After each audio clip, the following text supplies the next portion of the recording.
இன்றே டவுன்லோட் செய்து உங்கள் ஃபேவரட் ஷோக்களை என்ஜாய் பண்ணுங்க. சமந்தி வாங்க வாங்க. வாங்க சம்பந்தி, வாங்க வாங்க. ஆமா. என் ரெண்டு மருமகள்களும் மகாலட்சுமி மாதிரி இருக்கீங்க.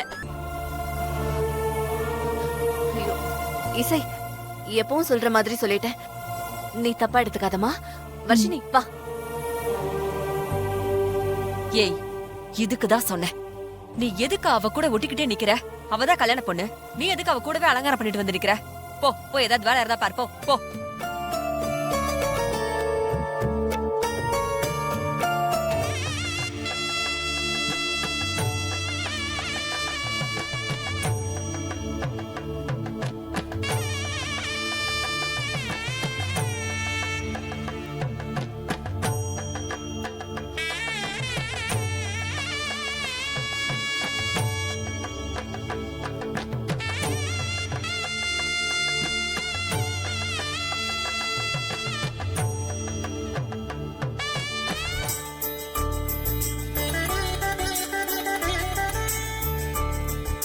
அந்த ஸ்ரீஜா மட்டும் இந்த வீட்டுக்கு மருமகளா வரவே கூடாது.